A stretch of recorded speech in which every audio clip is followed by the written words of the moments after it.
তামিম ইকবাল খান। তর্কাতর্কিভাবে বাংলাদেশের সেরা ওপেনারও বলা যায় তাকে। অথচ দেশের ক্রিকেটের সাথে তামিমের সম্পর্ক নেই, তাও 1 বছরেরও উপরে। মাঝে প্রিমিয়ার লিগ আর বিপিএলে খেললেও তামিম খেলেননি জাতীয় দলে। এরপর তো ধারাভাষ্যকার হিসেবেও দেখা গিয়েছে তাকে। সেই তামিমই প্রায় 8 মাস পর যখন ফিরলেন করেছিলেন মাত্র 13 রান। এনসিএলের সেই ম্যাচে তার আউট হওয়া নিয়েও হয়েছিল মাত্রাতিরিক্ত ট্রল। তবে তামিম ঠিকই ফিরেছেন, যেভাবে একজন তামিম ইকবালের ফেরার কথা ঠিক সেভাবেই। 11 ডিসেম্বর 2024 রংপুরের বিপক্ষে নিজের প্রত্যাবর্তন ম্যাচে তামিম ইকবাল সাজঘরে ফিরলেন বোল্ড হয়ে। সোশ্যাল মিডিয়া জুড়ে তামিমের আউট হওয়া নিয়ে ট্রল আর ফিটনেস নিয়ে হাস্যরস। অথচ ঠিক পরের ম্যাচেই স্বাগতিক সিলেটের বিপক্ষে খেললেন 33 বলে 65 রানের ঝড়ো এক ইনিংস। নিজের প্রত্যাবর্তনের দ্বিতীয় ম্যাচেই হলেন ম্যান অব দ্য ম্যাচ। পরের ম্যাচে অবশ্য বেশ কিছু করতে হয়নি। মাত্র 65 রানের লক্ষ্যে ব্যাট করতে নেমে তামিমের 21 আর মাহমুদুল হাসান জয়ের 44 রানের উপর ভর করে চট্টগ্রাম ম্যাচ জিতেছিল 10 উইকেটে।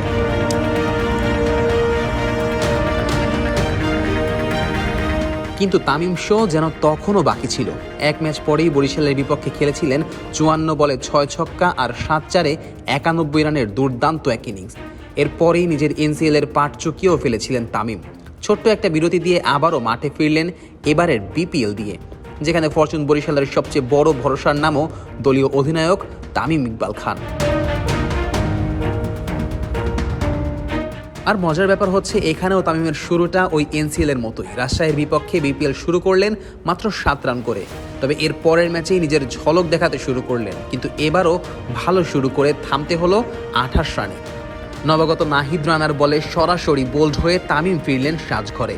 সাথে বরিশালও দেখল চলতি বিপিএলে প্রথম হারের মুখ।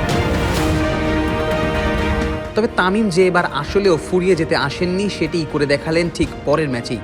সিলেট পর্বে এসেই নিজেদের প্রথম ম্যাচে দুর্বার রাজশাহীর বিপক্ষে খেললেন এক দুর্দান্ত ইনিংস। রাজশাহীর 169 রানের লক্ষ্য টপকাতে তামিমের 48 বলে 3টি 6 ও 11টি 4-এর সাহায্যে অপরাজিত 86 রানের ইনিংসের উপর ভর করে বরিশালও ম্যাচ শেষ করে 7 উইকেটের বড় জয় দিয়ে।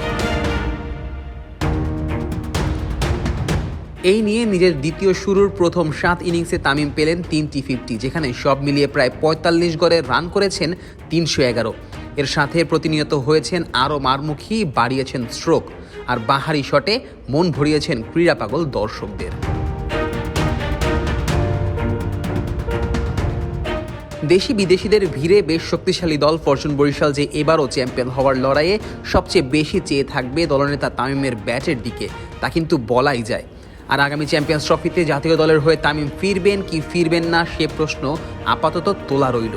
তবে প্রথম ক্রিকেটার হিসেবে বিপিএলের মতো ফ্র্যাঞ্চাইজি টুর্নামেন্টে 3500-এর অধিক রান করা তামিম যে আপাতত এই টুর্নামেন্টেই বরিশালের হয়ে আবারও ম্যান অব দ্য টুর্নামেন্ট হয়ে দলকে চ্যাম্পিয়ন বানাতে চান, তা কিন্তু বলাই যায়।